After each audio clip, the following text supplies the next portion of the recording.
भगवान श्री कृष्ण और श्री राधा जी का खुला एक ऐसा रहस्य जिसे सुन आप भी रह जाएंगे दंग। मजबूत होगा भगवान श्री कृष्ण के प्रति आपका विश्वास। जो जीवन है, जो आप में बैठ के सुन रहा है, हम में बैठ के बोल रहा है, आप में बैठ के देख रहा है, वो जो लक्ष्य है, मानव का लक्ष्य और जीवन का लक्ष्य अलग अलग है।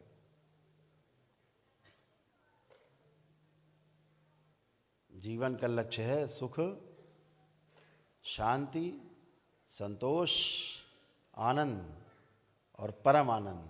ये उसका लक्ष्य है, जीवन का लक्ष्य है। और मनुष्य का क्या लक्ष्य है, मानव का क्या लक्ष्य है? समाधान। कोई प्रश्न नहीं होना चाहिए, प्रश्न ना बचे, ये मानव का लक्ष्य है। प्रश्न है तो दुख है, दुख है तो समस्या है, और अगर समस्या है तो सुखपूर्वक जीना नहीं बनता। तो समाधान है तो सुख है।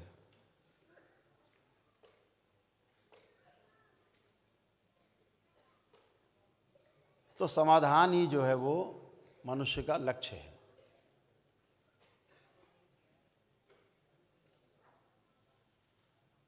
अगर समाधान हो जाए पूरी तरह से तो उसे ही समाधि की अवस्था कहते हैं, समय से पार जाना। जिसके लिए आज आप पहला कदम आज आपने उठाया है बाबा की तरफ, वो समाधान की ओर जाने के लिए आपका आज का पहला कदम है। जो आज आप बाबा के भक्त से उनके शिष्य बनने जा रहे हो, तो एक ही लक्ष्य है, समाधान।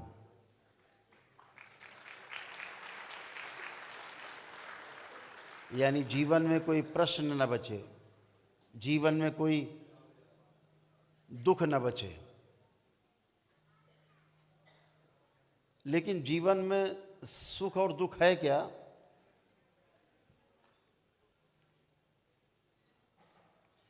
इस बात को समझ लेना भी ठीक रहता है। कभी यहाँ से चर्चा होगी लंबी, आज तो आप दीक्षा के लिए बैठे। सुख वस्तु के रूप में क्या है, दुख वस्तु के रूप में क्या है, अभी हमें पता होता नहीं, और हम सुख की खोज में लगे रहते हैं। ठीक उसी तरह जैसे आपने किसी व्यक्ति का कभी चेहरा ना देखा हो, केवल नाम सुना हो कि भाई राम सुखदास। अब राम सुखदास को ढूंढना है अब आपको, चेहरा देखा नहीं, मिले कभी है नहीं, अब आपको राम सुखदास से मिलना है। बताओ पूरे जीवन में ऐसा कौन आदमी है जीवन काल में जो राम सुखदास को ढूंढ लेगा? तो जब आपको सुख का ही नहीं पता, सुख वस्तु क्या है,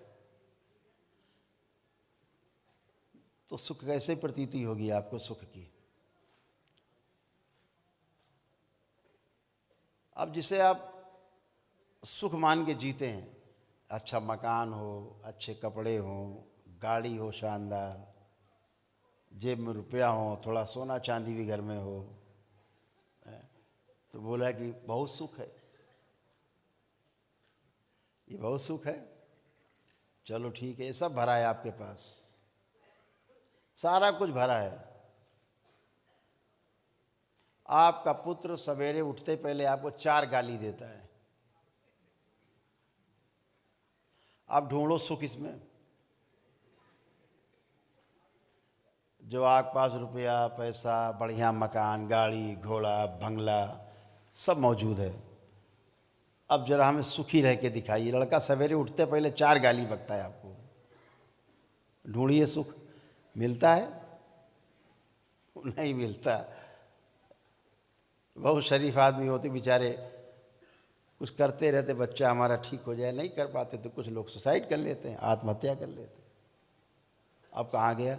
अगर ये सुख था तो फिर सुख मिलना चाहिए था, कोई गाली बकता रहे। लेकिन ये सुख नहीं है, अभी माना हुआ है हमने कि सुख है। हमने मान लिया है कि बहुत अच्छे कपड़े पहन के पार्टी में जाएंगे तो लोग भैया बहुत हमारी जो है सलूट मारेंगे। कोई सलूट वलूट नहीं मारता, अंदर से बस आग लगी रहती, धुआं नहीं दिखता आपको, लेकिन आग लगी रहती है।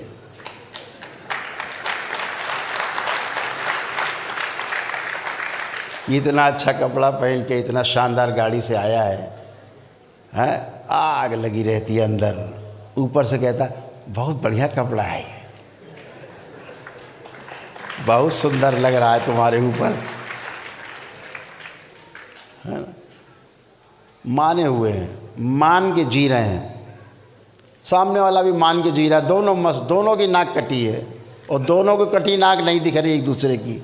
दोनों सुंदर मान रहे हैं एक दूसरे को, माने हुए हैं सुंदर। दोनों एक दूसरे की तारीफ कर रहे, क्या तुम्हारी नाक कटी यार, इस किनारे से ऐसी कटी हुई है, बहुत सुंदर नुकीली नाक लग रही है। वो उसकी नाक कटी की तारीफ कर रहा है, वो उसके नाक कटे की तारीफ कर रहा है। माने हुए हैं, जी रहे हैं। मान के जीना और जान के जीना दो अलग अलग वस्तु हैं। माने हुए को अगर जान लिया जाए जांच करके, तो हमारा जीना और बेहतर हो जाता है। तो जब समाधान मिलता है तो समाधान से सुख है। जब तक समाधान नहीं मिलता किसी चीज़ का, तब तक दुख है। तो प्रतीति होना और सुख होना दो अलग अलग वस्तु हैं। इस पे कभी बहुत विस्तार से बात करेंगे।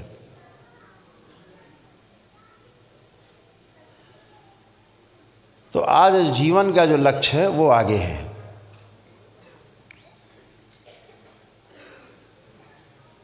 हर व्यक्ति में जीवन के रूप में क्षमता, योग्यता और पात्रता, तीन चीज़ें रहती हैं। जीवन के रूप में देखा जाए तो सभी इसके चरम को छू सकते हैं। सब में ये क्षमताएं विद्यमान हैं, योग्यताएं विद्यमान हैं, पात्रताएं विद्यमान हैं, आप पा सकते हैं।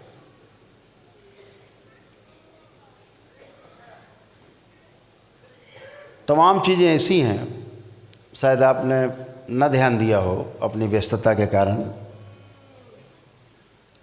हम लोग तो खाली आदमी हैं तो बहुत ध्यान देते हैं। तमाम ऐसे ग्रंथ हैं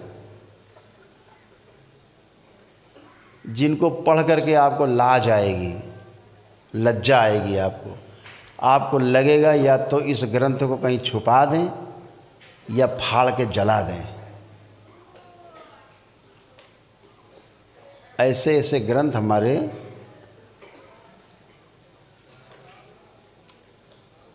हिंदू संस्कृति में हम लोग हैं तो सामने आ जाते हैं ग्रंथ। ऐसे ऐसे पुराणों में ऐसी ऐसी चीज़ें हैं। हमारे आराध्य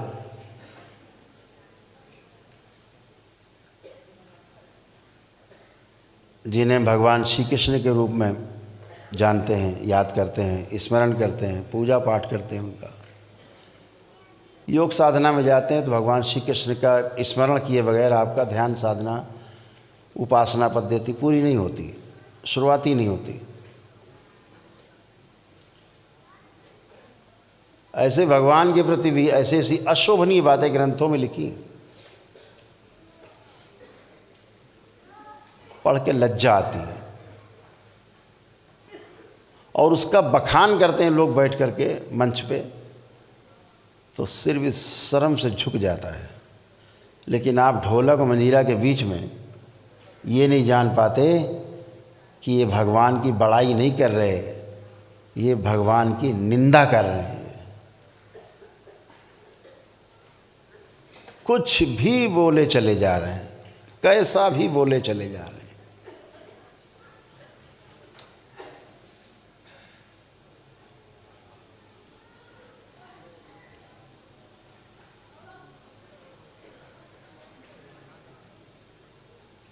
जब आप साधना में उतरते हैं तो एक शब्द आपके सामने आता है सबसे पहले। उस शब्द को हम कुंडलिनी के नाम से जानते हैं। कुंडलिनी जो है एक ऊर्जा है जो हमारे मूलाधार में स्थिर है। माना जाता है कि एक सर्प जैसा आकार में ऊर्जा है जो 3.5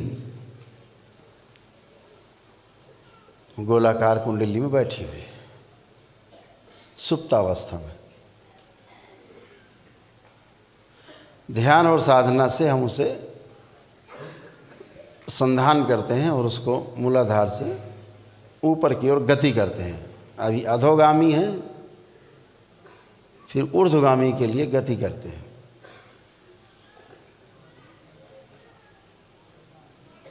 सात चक्र बताए गए इस पूरे रास्ते में, मूलाधार से लेकर के सहस्रार तक। पहला मूलाधार, दूसरा स्वादिष्ठान, तीसरा मणिपूरक, चौथा अनाहत, पांचवा विशुद्धि, छठा आज्ञा चक्र और सातवां सहस्रार। ऐसे 7 चक्र बताए गए।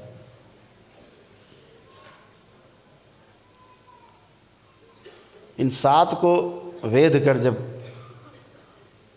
ब्रह्म माना गया, इसके पार जाते हैं तो पार ब्रह्म बोल देते हैं, पर ब्रह्म जैसा हो।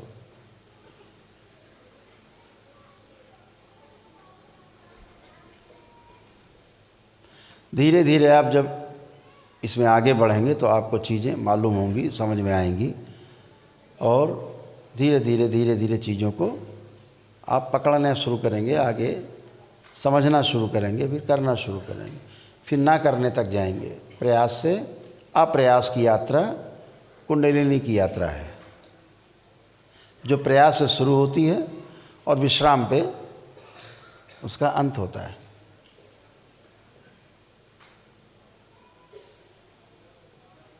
उस कुंडलिनी में बोला जाता है कि जो बाईं तरफ ऐसे कुंडलिनी सर्फ हर जगह क्रॉस करता है, ऐसे मान के चलते।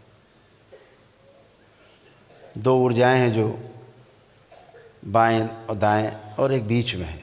जो बाएं हैं उसको बोल देते हैं ईड़ा, जो बाएं हैं उसको बोल देते हैं ईड़ा, जो दाहिनी तरफ है उसको बोलते हैं पिंगला, जो बीच में है उसको बोल देते हैं सुषुम्ना। इसको और ज्ञानियों ने आगे जब विस्तार से चर्चा की, हमारे ग्रंथ तमाम इस तरह के शब्दों से आच्छादित हैं कि जो खोलना चाहेगा, डिकोड करना चाहेगा, उसी को खुलेगा उसका अर्थ। बाकी सब अर्थ का अनर्थ है पढ़ेंगे। लिखा है सूक्ष्म के रूप में, साधना के रूप में, योग के रूप में, उसको लोग स्थूल में ले जाते हैं। जो जिसके अंदर जैसी भावना होगी, 2 दृष्टियों से देखने वाला उसको स्थूल जगत में अप्लाई करेगा और इस तीसरे नेत्र से जागा हुआ व्यक्ति उसको उस स्तर पे अप्लाई करेगा जो लिखा है, उससे समझने की कोशिश करेगा। तो ईड़ा, पिंगला और सुषुम्ना बोला। श्रद्धा के साथ लोग शब्द बदल देते हैं।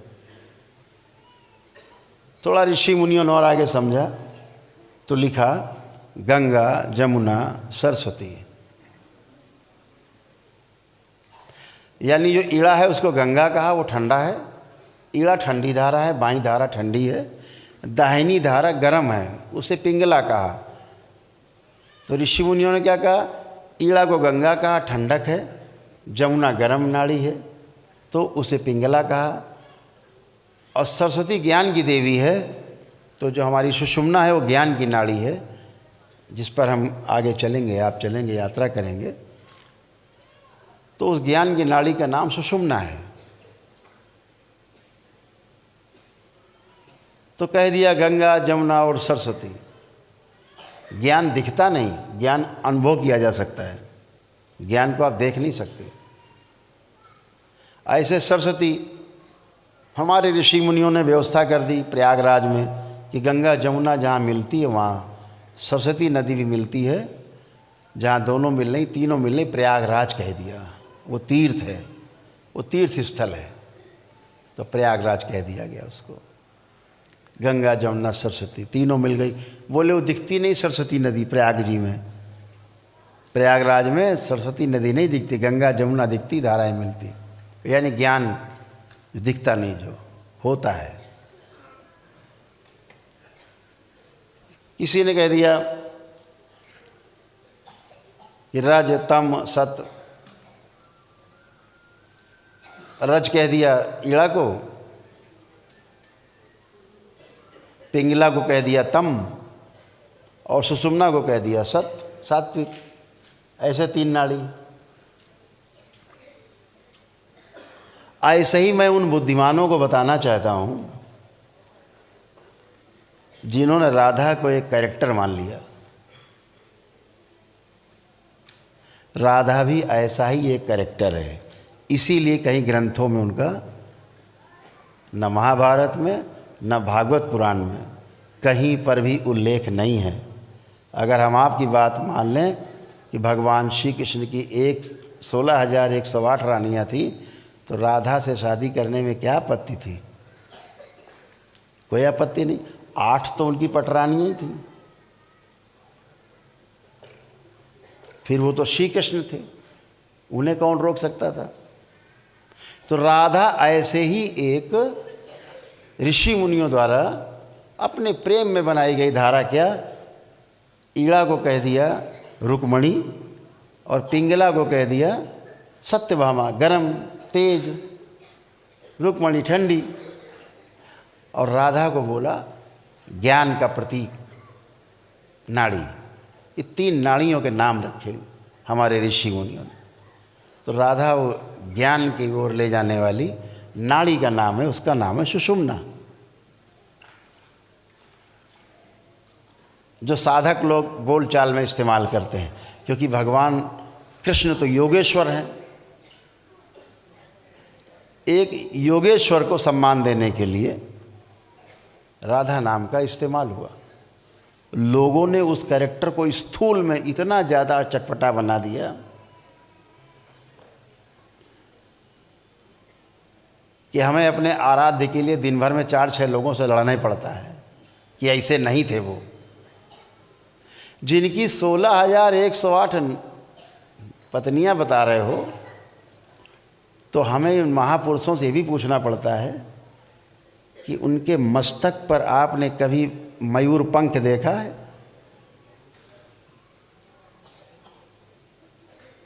मोर का पंख देखा है लगा श्री कृष्ण पे? क्या श्री कृष्ण इतने गरीब थे कि मोहरे पंख लगा के घूमते रहे जिंदगी भर?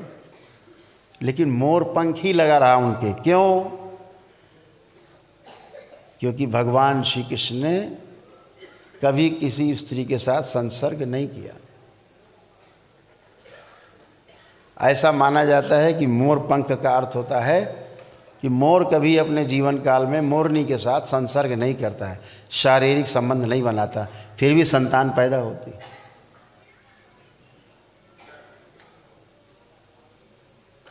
मोर से कुछ आंसू गिरते उल्टी करता छोटी सी, मोरनी खा लेती है उसको, गर्भ से रह जाती है। इसलिए मोर प्रतीक है भगवान श्री कृष्ण के मस्तक पर सुशोभित है। जिनको कभी किसी काम वासना ने छुआ तक नहीं है, उन्हें आप किसी एक कैरेक्टर के साथ जोड़ करके इस तरह से दिखा रहे हो। और मैंने तो एक पुराण पढ़ी हुई है पुराण, इन 18 पुराणों में एक पुराण भी है जिसमें इतना गंदा गंदा, इतना गंदा गंदा लिखा है कि यहाँ बैठा कोई माता पिता अपने बच्चों को पढ़ा नहीं सकता। उन योगेश्वर के बारे में ऐसे लिखा।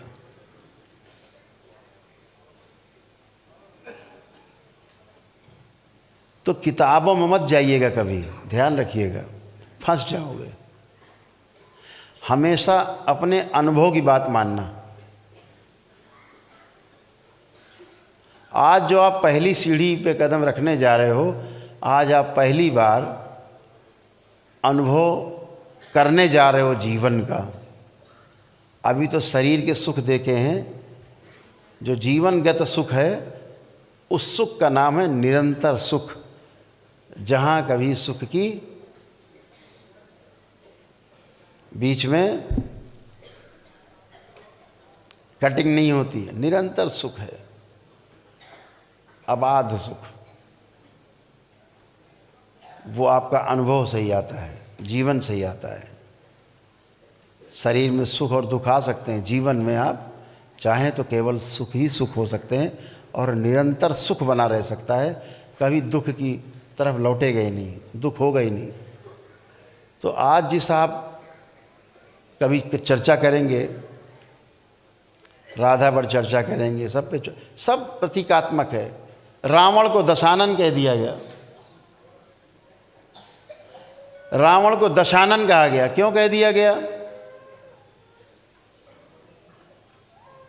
इसलिए कह दिया गया कि हमारा जो पहला चक्र है, हमारी कुंडलिनी से जब यात्रा शुरू होती है सहस्रार तक, मूलाधार से, तो मूलाधार में कमल के 4 पंखुड़ी बताई गई, 2 पंखुड़ी इधर, 2 पंखुड़ी इधर, 4 पंखुड़ियाँ बताई गई।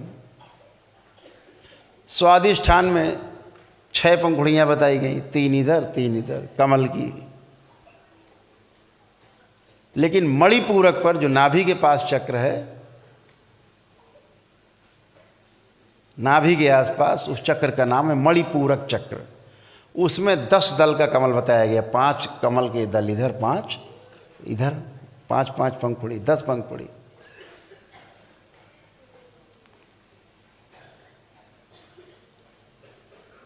रावण नाम का विद्वान ब्राह्मण खुली आँखों से अपने इस नाभि चक्र पे स्थिर रहता था, उसके प्राण सदा यहाँ रहते थे नाभि पर।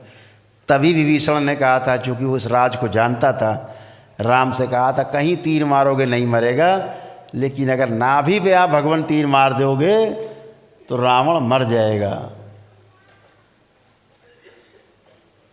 तो भगवान राम ने वहीं तीर मारा।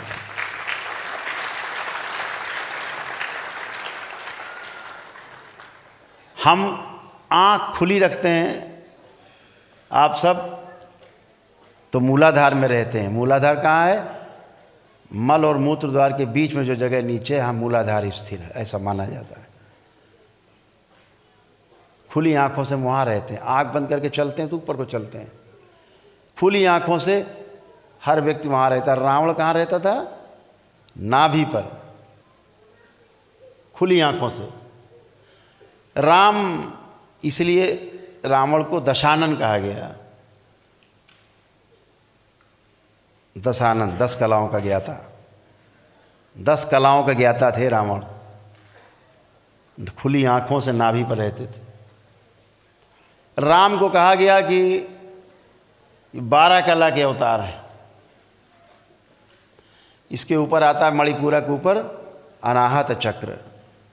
अनाहत ये 12 दल का कमल है यहाँ पर। इसीलिए भगवान राम को कहा गया 12 कलाओं के अवतार। सुना होगा आप लोगों ने, 12 कलाओं के अवतार क्यों कहा गया? राम एक ऐसे योगी थे, महायोगी, खुली आँखों से अनाहत चक्र पे निवास करते थे। आँख खुली है, रहते यहाँ थे। इतने बड़े योगी थे। महान ऋषि परंपराओं का संरक्षण उन्हें प्राप्त था। गुरु वशिष्ठ जैसे, गुरु विश्वामित्र जैसे गुरुओं का सानिध्य उनको प्राप्त था। उनसे शिक्षा दीक्षा उन्होंने पाई। और आपको पता है भगवान श्री कृष्ण को योगेश्वर क्यों कहा जाता है? इससे ऊपर एक चक्र है यहाँ पर, इसे बोलते हैं विशुद्धि चक्र। ये जो विशुद्धि चक्र है, ये 16 दल का कमल है। इसीलिए भगवान श्री कृष्ण को, क्योंकि वो खुली आँखों से यहाँ निवास करते थे सबसे ऊपर, इसीलिए उन्हें 16 कलाओं का अवतार कहा जाता है।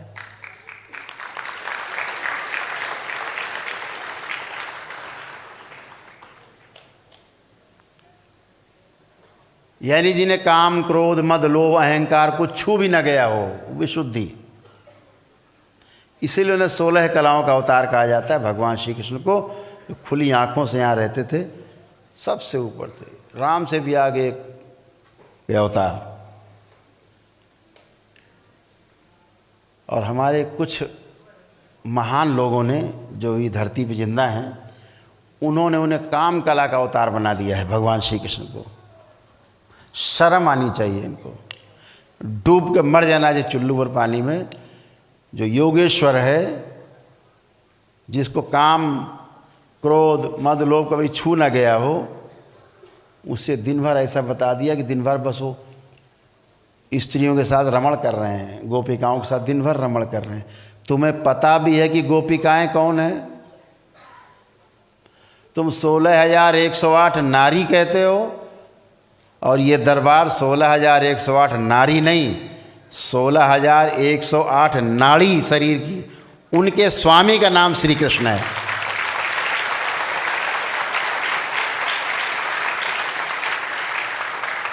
जैसे पति को स्वामी कह दिया जाता है, तो भगवान श्री कृष्ण को क्या कहा गया? 16,108 नाड़ियों के स्वामी, जिनके नियंत्रण है नाड़ियों पर, एक एक नाड़ी पर। उनके शरीर की एक भी नाड़ी बगैर उनकी इच्छा के धड़क नहीं सकती थी। उनका नाम योगेश्वर श्री कृष्ण है। और आप उन्हें 16,108 नारियों का पति बताते हो? शर्म आनी चाहिए। इतना ही नहीं, ये भी लिख डाला सबके 10-10 लड़के, एक एक लड़की उत्पन्न हुई। हद है भाई।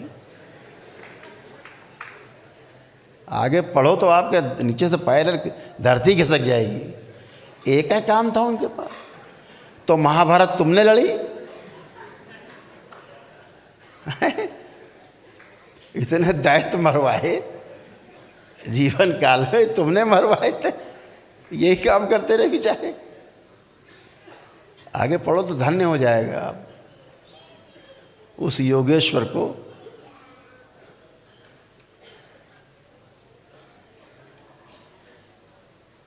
जिन्होंने इस देश को नहीं, पूरे विश्व को दिशा दी। वह ग्रंथ जिसकी कसमें अदालत में खाई जाती हैं हाथ रख के, उस ग्रंथ का नाम है गीता, श्रीमद् भागवत गीता। रामायण पे हाथ रख के कसम नहीं खाता कोई, श्रीमद् भागवत गीता पे रख के कसम खाता है। उस योगेश्वर कृष्ण के बारे में ऐसी ऐसी बातें भद्दी भद्दी, दिन भर एक ही सूत्री कार्यक्रम। 8 वर्ष के श्री कृष्ण, 12 वर्ष की राधा। आप कह रहे हो दिन भर लिए पड़े रहते थे? अरे होश में हो भाई, होश की दवा खाओ। जब गोकुल छोड़ा श्री कृष्ण भगवान ने, तब उनकी उम्र 12 वर्ष थी। आप उन्हें काम कला का अवतार बता रहे हैं? अरे शर्म के मारे चुल्लू और पानी में डूब के नहीं मर जाओ। अपने भगवान के बारे में कुछ अच्छी अच्छी बातें करो, बच्चों को कुछ अच्छी शिक्षा मिले, बच्चों को उनका ज्ञान चक्षु खुले। चीज़ें लिखी गई हैं कोड में, जे जान ही तेई दे जनाई, बाकी मूर्ख बने रहो, इसलिए लिखा गया।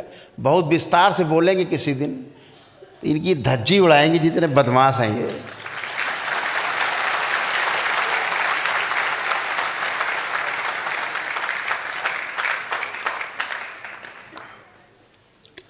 मालूम होना चाहिए युवा पीढ़ी को कि हमारे भगवान श्री कृष्ण योगेश्वर थे, योगी राज थे।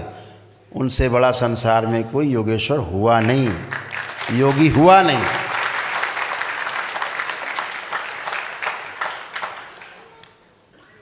वो योगेश्वर नहीं होते तो भगवान परशुराम ने अपना सुदर्शन चक्र उनको नहीं दिया होता। भगवान परशुराम उन अवतारों में से एक हैं जिनके ऊपर आरोप लगा देते लोग बैठ के, केवल ब्राह्मणवाद का, जो क्षत्रिय विरोधी थे, बस ऐसे बना दिया। अरे भैया कुछ तो बुद्धि लगा लो यार। आप उनकी बात कर रहे हो जिनको जाति का मतलब नहीं, किसी से कोई लेना देना नहीं, जिन्होंने मानव धर्म को ही श्रेष्ठ माना। भगवान भोलेनाथ के एकमात्र शिष्य जिनका नाम है भगवान परशुराम हैं, जिनका नाम है भगवान परशुराम। ऐसी बात है। तो अगर वो योगेश्वर नहीं होते श्री कृष्ण तो भगवान परशुराम उन्हें सुदर्शन चक्र नहीं देते। सुदर्शन चक्र भगवान श्री कृष्ण को भगवान परशुराम ने ही प्रदान किया था, उन्हीं से मिला। कहाँ से जाति पात आ गई? किस ब्राह्मण को उन्होंने सुदर्शन चक्र दे दिया?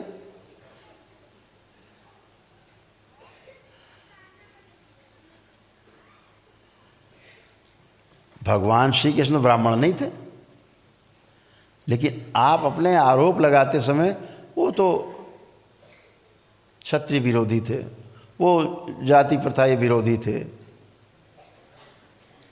ब्राह्मणवादी थे। जब अपना धनुष ले करके अब उन्होंने कहा कि हम तो तपस्या में जा रहे हैं, हमारा काम पूरा हो गया, तो कहा कि भगवान शंकर को उनके जो अस्त्र शस्त्र वापस कर दिए जाएं कि हम क्या करेंगे धनुष धनुष। तो देने गए तो भोलेनाथ ने कहा अरे भाई हम तो दे चुके हैं, हम दिया हुआ नहीं लेते, अब तुम ले जाओ, तुम्हें जहाँ देना लेना हो तुम करो। अच्छा, तो एक बार रावण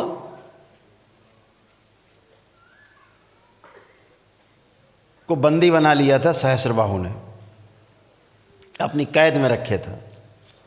तो भगवान परशुराम भगवान शंकर से मिलने गए तो उन्होंने कहा कि भाई तुम शिष्य तो हमारे हो, लेकिन तुमने दक्षिणा आज तक नहीं दी। बोले प्रभु आप आदेश करो दक्षिणा। तो बोले आधी दक्षिणा में आज दो, आधी। बोले आधी मतलब? बोले आधी आज और आधी बाद में। कि प्रभु दिया आदेश करो। तो बोले रावण जो है सहस्रबाहु जो राजा है उसकी कैद में है, उसे छुड़ा दो। और भगवान परशुराम की कौन से पुदीना काटे थे, किसी का जो झगड़ा था भाई। भगवान भोलेनाथ के कहने पे, महादेव के कहने पे उन्होंने जा कर के अकेले ही, वो तो वन मैन आर्मी थे, अकेले ही आर्मी उनके बराबर कुछ था ही नहीं, मार काट के रावण को छुड़ा लाए, आज़ाद करा दिया। ये दुश्मनी सहस्रबाहु की और भगवान परशुराम की थी, जो उन्होंने, उनके परिवार ने उनके पिताश्री की हत्या करके गाय का मामला बना करके और उनकी हत्या की, बदला लिया। वो कथा हम आपको सुना ही चुके हैं पहले कि भगवान परशुराम ने कभी भी एक भी क्षत्रिय की हत्या नहीं की।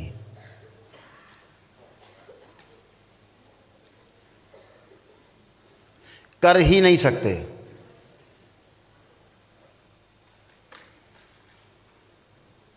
ये कथा फिर आपको हम सुनाएंगे कभी, आज बहुत समय हो जाएगा। नहीं ठंडी लग रही, गर्मी लग रही, हमें तो पता नहीं।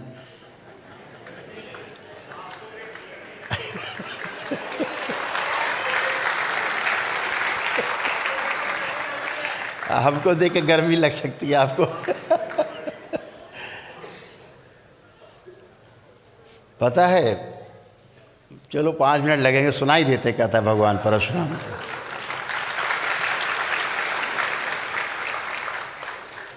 भगवान परशुराम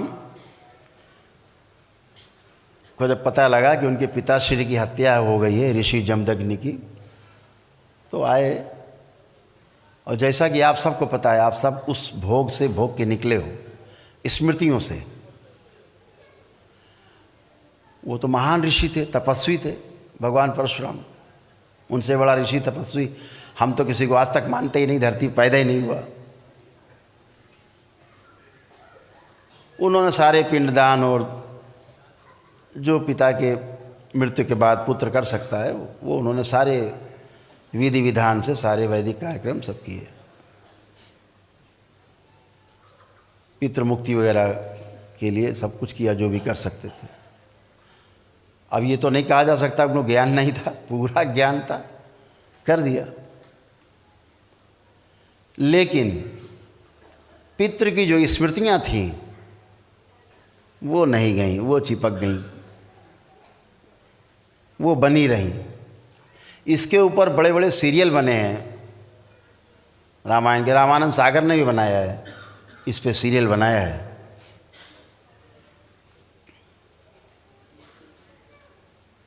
वो स्मृतियां चिपक गई। पिता की स्मृति, बदला लेने की स्मृति, मृत्यु के समय की हम बोलते हैं ना कि पितृ की मृत्यु के समय की जो स्मृति है वो सबसे भारी होती है, बहुत मजबूत होती है। वो अगर रह गई तो फिर आपको वैसे ही नाचोगे जैसे स्मृति थी।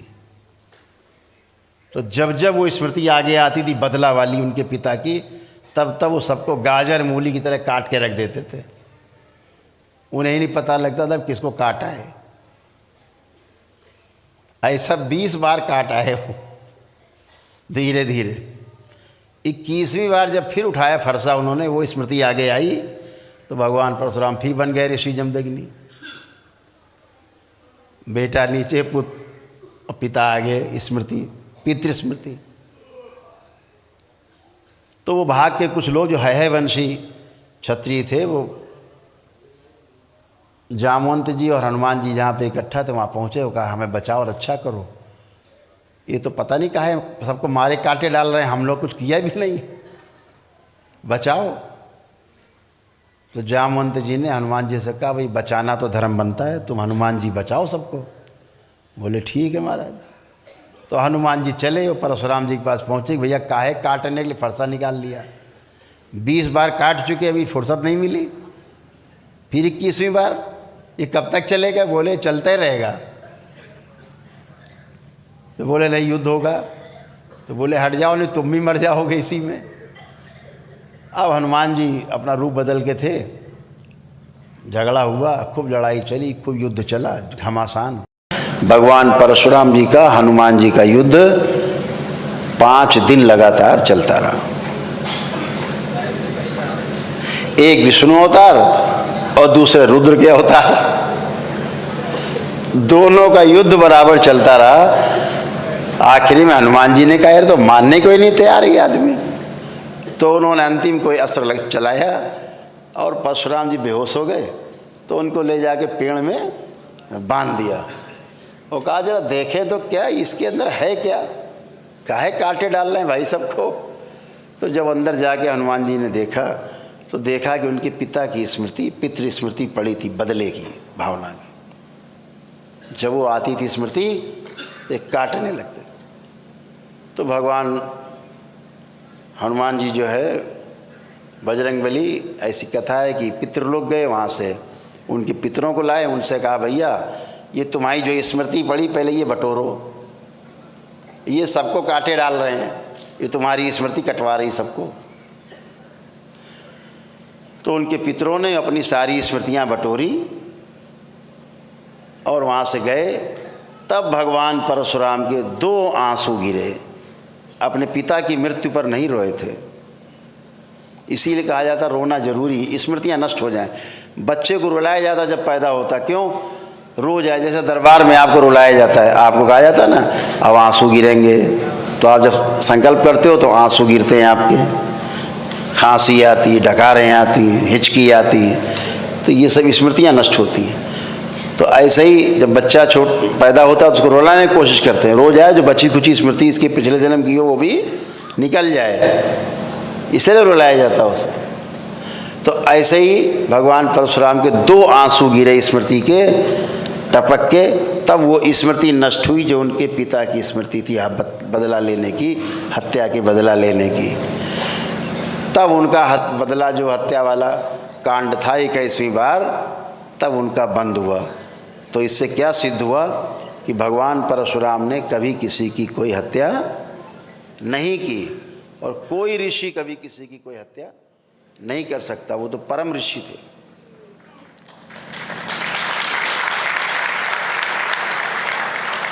उसके बाद फिर उन्होंने जितने लोगों की हत्याएं की थी, जब उनको पता लगा कि हमने इतनी हत्याएं कर दी हैं, हनुमान जी ने बताया तुमने इतने लोग मार डाले, लाखों लोग मार डाले, तो उनको बड़ा दुख हुआ।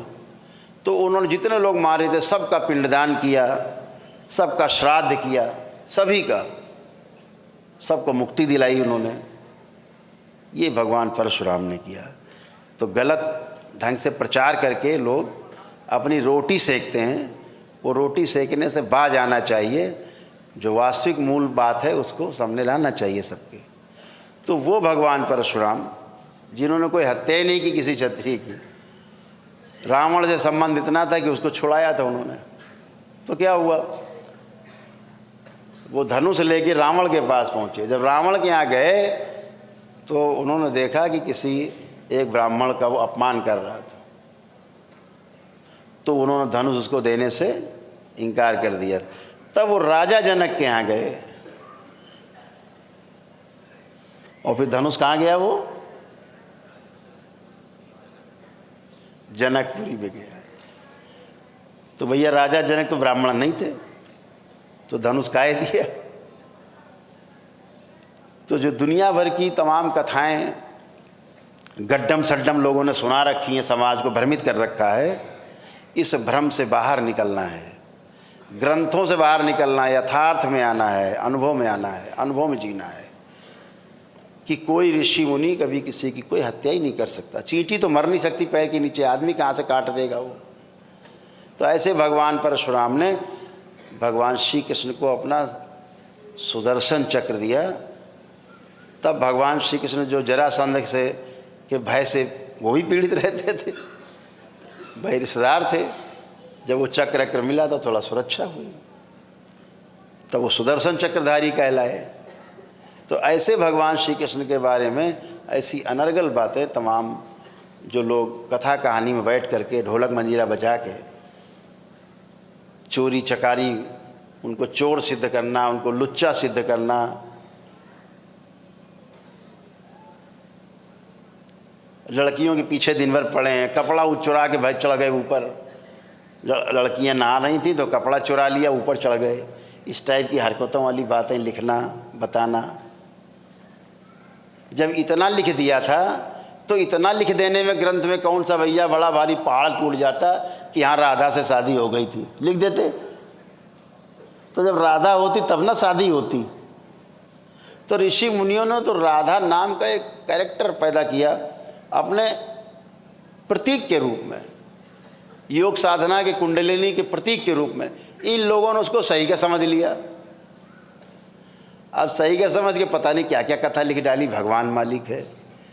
तो हम तो इन सबसे कहेंगे भैया थोड़ी बुद्धि का इस्तेमाल करो और हमारे आराध्य को, उनके जो उन्होंने किया जीवन काल में मानव जाति के लिए, जीवन भर अपना पूरा जीवन लगा दिया भगवान श्री कृष्ण ने, उसका बखान करो। ये दुनिया भर की उठापटक और दुनिया भर की अपनी काम कलाएं उन पर मत थोपो। खुद के अंदर काम कलाएं हैं, दिन भर कामुकता में भरे हुए हैं, तो दिमाग में उनकी कामुकता चढ़ी तो कामुकता ही दिख रही उनको बाहर सामने वाले में, सब जगह इतने कामुक हैं। वो लिंग भैरवी पीछे ही नहीं छोड़ रही, लगी है पीछे लिंग भैरवी। हम छुड़ा देंगे पीछा लिंग भैरवी से। ये दरबार लिंग भैरवी से पीछा छुड़ाने में सक्षम है। तो आप सबका पीछा जो कि छूट चुका है लिंग भैरवी से, कुछ लोग हैं आज छूट जाएगा। अभी शुद्धि होगी, शुद्धि के बाद फिर सिद्धि होगी, उसके बाद फिर अगला कार्यक्रम तय होगा। तो चर्चा यहाँ पे विराम देते हैं कि तमाम प्रतीकात्मक बातों का आध्यात्मिक अर्थ है, उन शब्दों को आध्यात्मिक अर्थ में प्रयोग किया गया है। लोगों ने स्थूल में कहानियाँ बना ली, आध्यात्मिक में लिखा, और कुछ लोग आए उसको शब्दों में कहानी बना ली। एक तीसरे काका आए, उन्होंने सही मान के सब रख कर डाला, सही मान लिया, सब ऐसा ही था। तो ऐसा कुछ नहीं है। जब आध्यात्मिकता में आप उतरेंगे तमाम रहस्य खुलेंगे आपके सामने कि माँ महाकाली कौन है, माँ दुर्गा शक्ति कौन है, तो हनुमान कौन है, तो फिर शिव कौन है। तो ये बाद में सब खुलेगा जब आप धीरे धीरे चलते जाओगे एक एक कदम। रावण कौन है, तो राम कौन है, तो कृष्ण कौन है, तो शिव कौन है। अभी यहाँ पे देख रहे हो, ये देख रहे हो, ये कमल ही है, ये भी कमल है, ध्यान रखो, जिसे आप त्रिशूल कह रहे हो। ये दो दल का कमल है, बीच में अगल बगल दो दल हैं, पंखुड़ी, एक ये एक वो। यहाँ पर दो ही दल का कमल है, यहाँ 16 दल का कमल है, और जो आज्ञा चक्र है इसमें 2 दल का कमल है, एक इधर पंखुड़ी और एक इधर, तो 2 बीच में रहता ये कमल का। तो ये 2 दल का कमल यही त्रिशूल है, ये प्रतीक है कमल का। अब आप इसको कुछ और कहने लगो तो फिर कहने रहो, कहने से क्या जाता है, लेकिन यहाँ 2 दल का कमल है, इसलिए त्रिशूल है। शिव नेत्र है, तो उस शिव नेत्र के जहाँ पर कमल है उसको 2 दल का कमल है, तो त्रिशूल बताया आपको। अब पता लगे यही त्रिशूल है, किसी की पेल दिया पेट में। तो आध्यात्मिक व्यक्ति के लिए ये कमल है, आप किसी और के लिए त्रिशूल हो सकता है, इतनी तो बात है। ये सहस्रार है, सहस्रार में सहस्रों दल का कमल है, यानी सारे कमल ऐसे हैं सीधे, ये वाला उल्टा कमल है, हजारों पंखुड़ियाँ उल्टी लटक रही हैं। चोटी इसीलिए रखते हैं कि वो कमल का दंड है। चोटी रखने का मतलब है कि ये पुष्प खिल गया है जिसका, वो चोटी रखने का अधिकारी। अभी हमारे नहीं लगी चोटी, अभी चोटी नहीं है भाई, तो नहीं खिला होगा, नहीं है तो सहस्र दल का कमल। तो क्या करते थे ऋषि मुनि, जिनका जो ब्रह्मचारी हो, सॉरी ब्रह्म विचरण करते थे, वो ब्रह्मचारी कह लो उन्हें, चाहे उन्हें ब्रह्मवेत्ता कह लो, चाहे पार ब्रह्म परमेश्वर कह लो, जब वो इससे पार हो जाते थे सहस्रार से, इसको वेदना जान लेते थे, तो ब्रह्म में विचरण करने वाले हो जाते थे।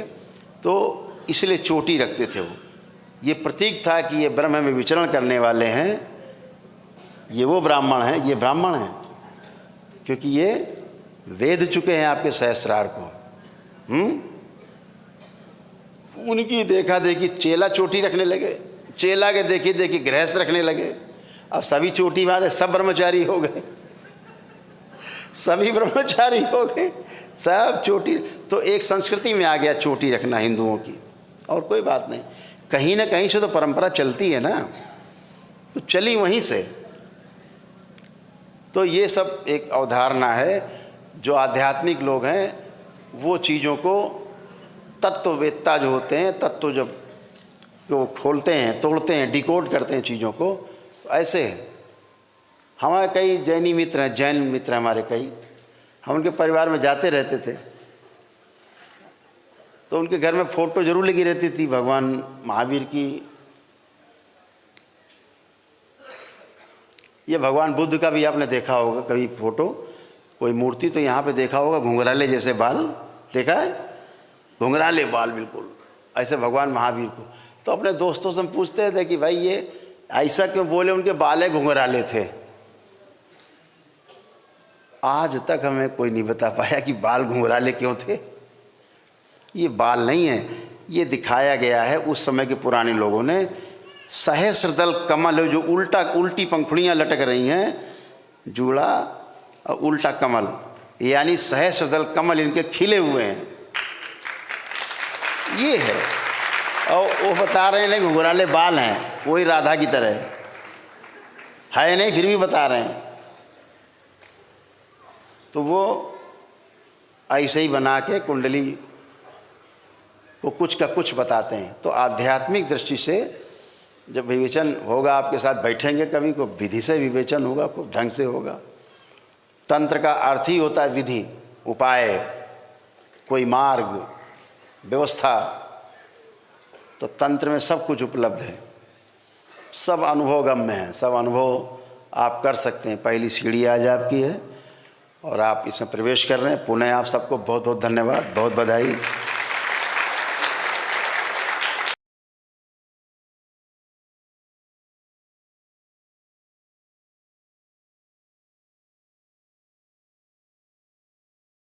दरबार का ऑफिशियल